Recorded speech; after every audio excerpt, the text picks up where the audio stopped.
Have you ever wondered about a background student's motivations? What it would feel like to explore them more? No? Okay. I mean, of course you wouldn't. They're background characters for a reason. But one specifically caught my attention. Male student B from PJSK AU. I found that he had a lot of potential and he's certainly grown on me a lot. You may be wondering why specifically him? Well, I found his optional to do more intriguing, you see. Now, let's introduce him, shall we? Akio, also known as male student B in the canonical timeline, is a character filled with contradictions, flaws and questionable decisions in in the original story.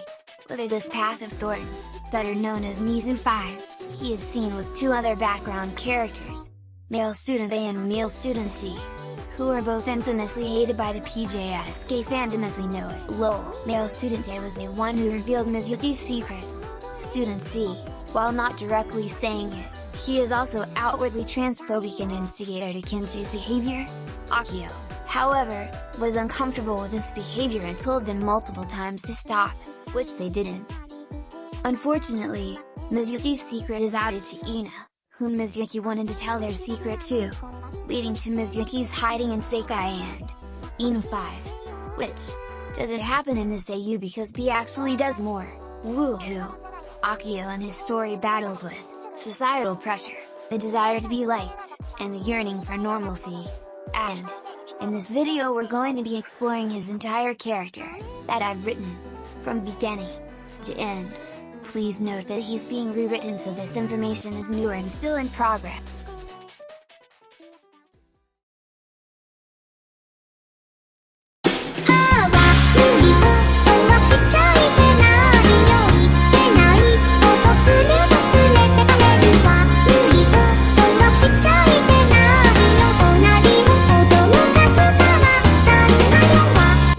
Akio at first glance seems like a cold, detached and stoic person, which in reality, is really just his resting face. When you get to know him, he's a skeptical, well-meaning boy who can sometimes come across as snarky or condescending.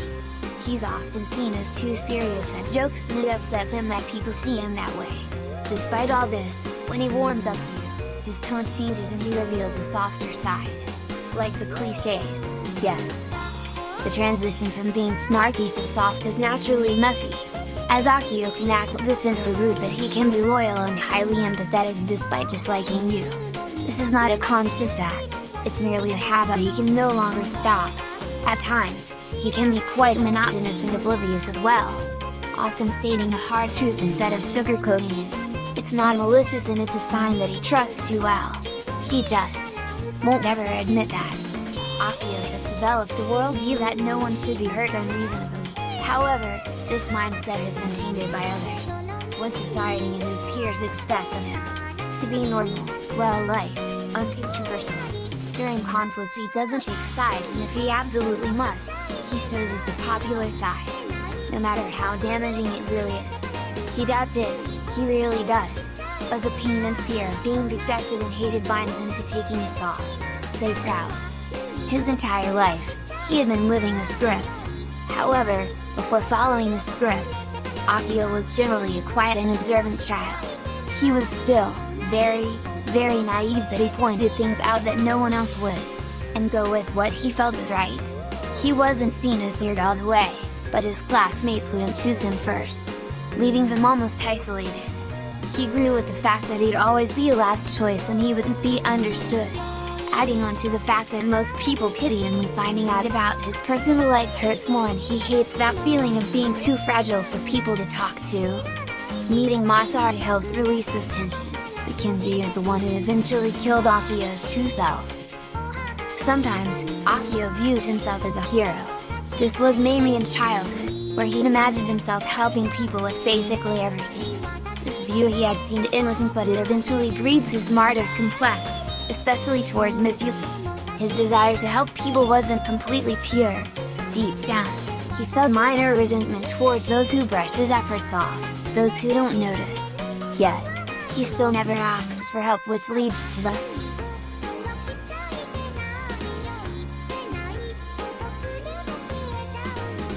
Akio is a very contradicting person.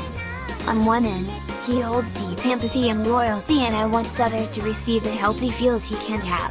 But on the other, he's a person who demands attention silently, feeling like he is the only one who understands that person best and would sacrifice everything for them. He's had a few friendships like this before. Those who were victims to bullying or ostracization, he'd reach a helping hand with his intentions pure at first. Then slowly, the friendship would become damaging to both parties until the friend cuts him off. It didn't happen much, but when it did, it hurt Akio in all ways possible.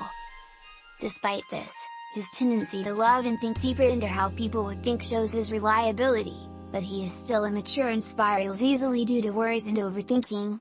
He's always acting cynical, but he hates his mindset.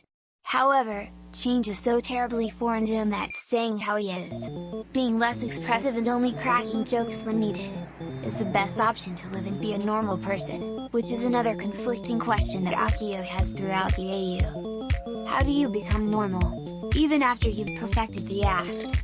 How can you stop feeling abnormal?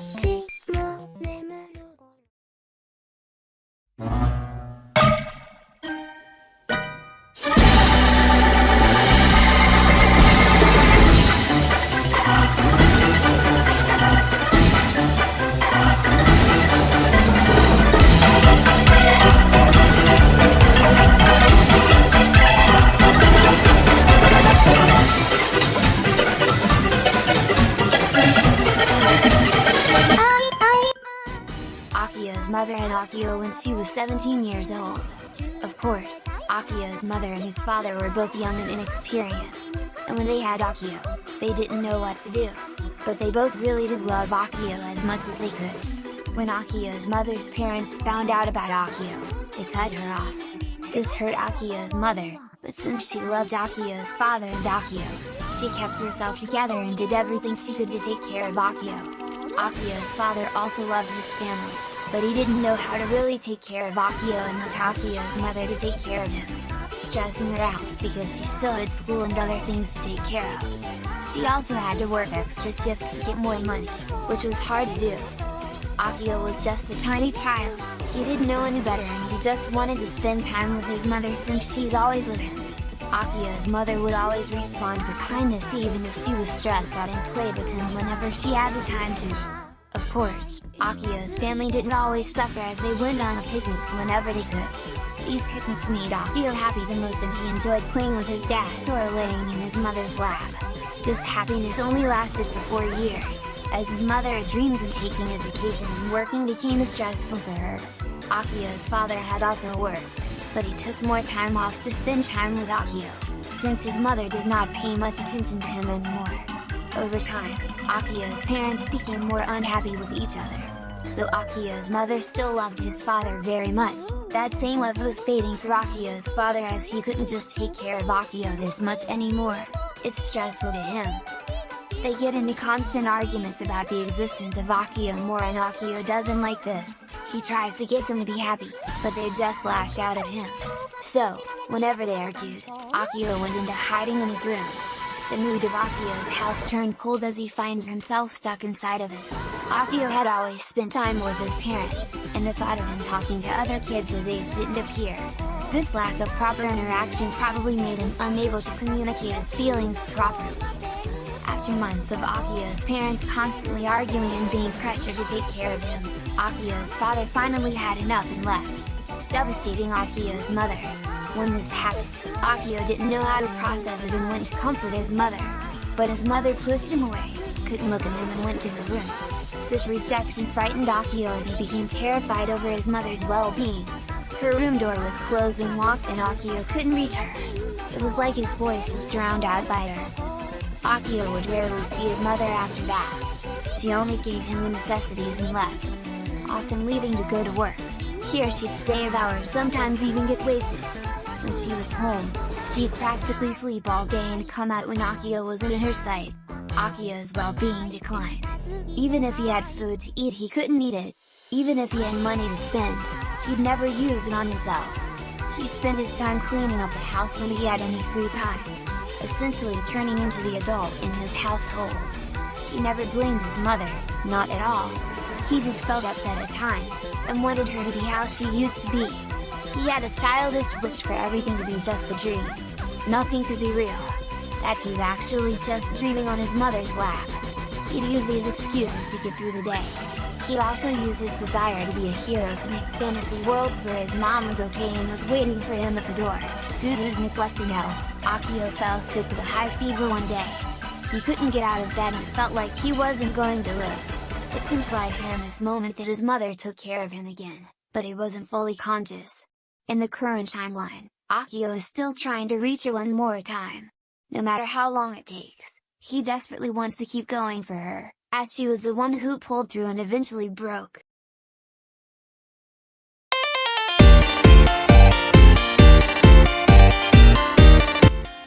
Masaru was one of the people Akio first had a healthy bond with. Of course, Masaru was your average insensitive kid, but at the time, he meant well and unconsciously gave Akio a warm and accepting place that he wouldn't trade the world for. The only thing was, Masaru was incredibly clingy. Akio didn't mind it much, however he never knew how to react to please Masaru's attention-seeking urges as he didn't have much to say. At times, he found him annoying but refused to believe anything negative about him due to fear of Masaru leaving. When Kenji and Masaru became friends, Akio was sort of left in the dust. Masaru still talked to Akio, but Kenji was always picking on Akio for all the littlest things. This angered Akio easily and Kenji would always find it funny on how Akio would react. At first, Masaru thought it wasn't funny, but as the weeks went by, he started turning more into Kenji's disciple. Akio found it painful that Masaru was drifting farther and farther away. There was always a tight knot in Akio's gut whenever Masaru would bring up Kenji, or whenever Masaru would leave Akio just to talk to Kenji. Akio felt numb, not even upset, and this numbness slowly boiled into frustration. He hated Kenji for taking his one and only friend away and turning Masaru into something unrecognizable. The next day, Masaru is sick at home from the cold, so Kenji and Akio are left for during recess. Akio didn't want to interact with Kenji, especially considering how Kenji damaged the friendship that Akio believed only he should have with Masaru. And he was expecting Kenji to hang out with his other friends, but Kenji talked to Akio the entire time. At first Kenji just talked endlessly and Akio didn't really pay attention to him. Akio was bored of what Kenji had to say, and was more interested in the clouds. Kenji got upset because of Akio's distraction and eventually started to shake Akio to wake up and stop acting like a zombie, which startled Akio and made him cry. Kenji, scared, told Akio to calm down and apologize vigorously, terrified of getting in trouble by the teachers. Akio kept crying though and Kenji held Akio's hands and tugged back and forth. Eventually Akio calmed down and was stuck zoning out for a while Kenji just looked at him. Kenji grinned.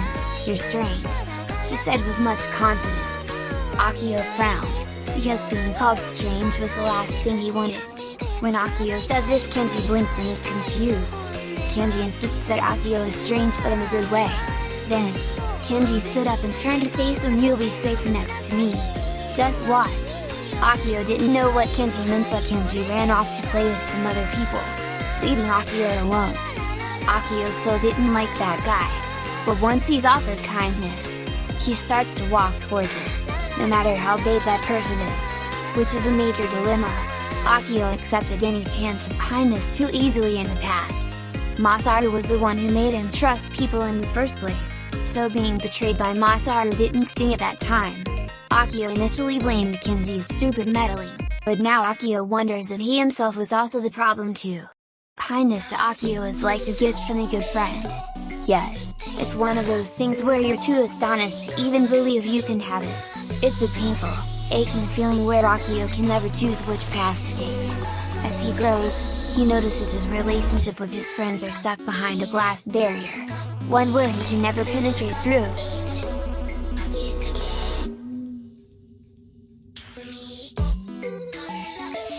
Akio has basically mastered it in his years of middle school. Yet, he always feels out of place even if no one suspects a thing. He feels 2 sizes too small in social settings, too awkward even though he appears friendly, and his movements feel slower than everyone else's. He felt things towards people he believed he shouldn't love and believed that simply loving was too abstract and messy for him. If it meant breaking down everything that he had built, then he could. Akio has basically mastered it in his years of middle school. Yet, he always feels out of place even if no one suspects a thing. He feels 2 sizes too small in social settings, too awkward even though he appears friendly, and his movements feel slower than everyone else's. He felt things towards people he believed he shouldn't love and believed that simply loving was too abstract and messy for him. If it meant breaking down everything that he had built, then he couldn't. His mask around others is a classic example of social performance. Imagine being on a stage, with a whole crowd surrounding you. They're all friendly, kind, nice. You're waiting for them to notice that you're odd. A coward who uses cowardice. A false, self-proclaimed hero that was just a fantasy. This is a Akio, an endless stage of performance mimicry without any substance and truth to himself. His own personality is a carbon copy of someone else's, just stuck in his body, waiting to be let out. Always sitting away from the real Akio, which has probably turned into bubbles at this point.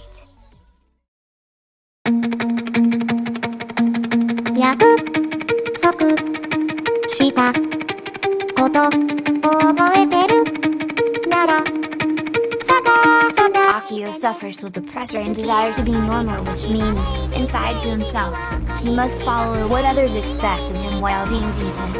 Decent at sports, at academics, and decent at cracking jokes.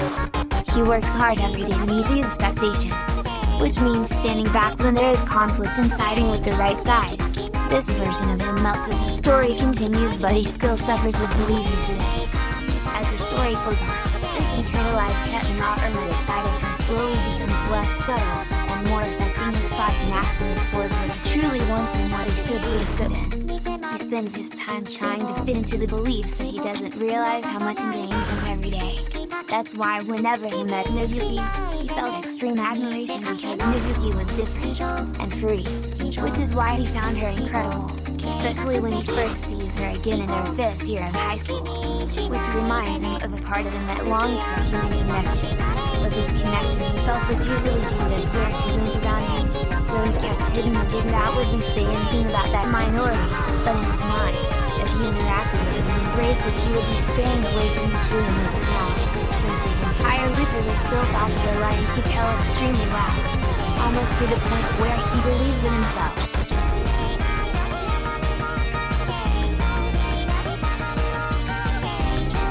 Internalizing homophobia is the involuntary absorption and application of society's negative, anti-LGBTQ+ messages into one's own self-image.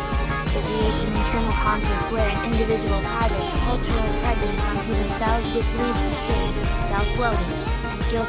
For Akio, this is a consistent problem that still arises after he has grown.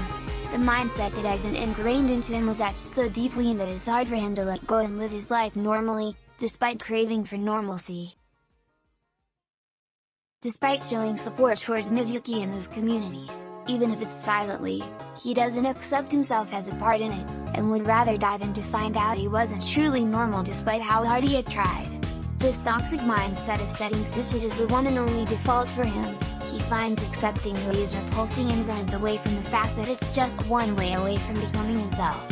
The thing Akio doesn't notice the most is that his mindset of masking and hiding will never show him true normalcy. To find it, he must embrace all the messy parts of him people don't like, his flaws, and his identity, letting himself love no matter what will grant him the right path to being himself. It's the core struggle of Akio's character, even if it's not shown much or explicitly stated. Internalized homophobia has always been a battle with Akio as it conflicts his desire to be normal, or rather perceived as normal, given the fact that he still feels abnormal to this day.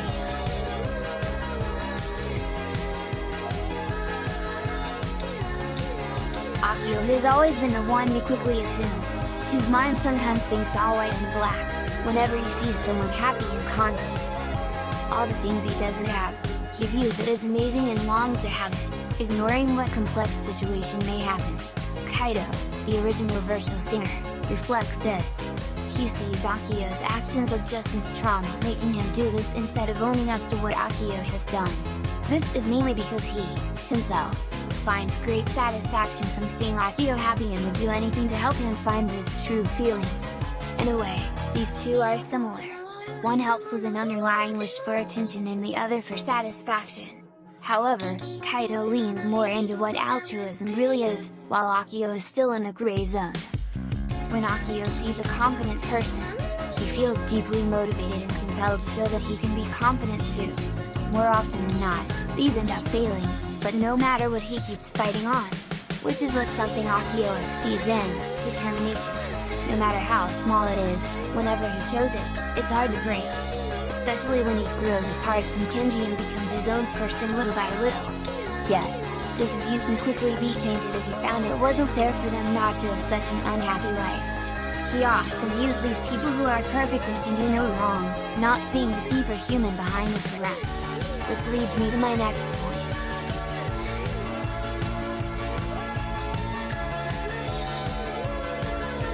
Mizuki as a character shows clear masking for their true inner turmoil and identity, often longing for people to understand them and let them live their life like in cute things. Mizuki has her strengths, weaknesses, flaws in her personality. Which is what Mizuki, a human. However, since Akio only saw her flawless confidence and genuine happiness, with Mizuki he's always admired her silently for being confident with her truth. Soon, Akio became obsessed with being helpful and loyal to Mizuki while also maintaining his mask with other people around him. Because he doesn't want to be hated. You could say he's hypocritical and fake for this. Which is partially true. He felt like he couldn't help Mizuki properly because he was essentially a coward who cares too much about what other people think, especially in that moment in time even though he was self-aware. Changing his ways to genuinely stand up to Mizuki was terrifying and foreign, so he remained a double mask, which was both exhausting and draining his mental health.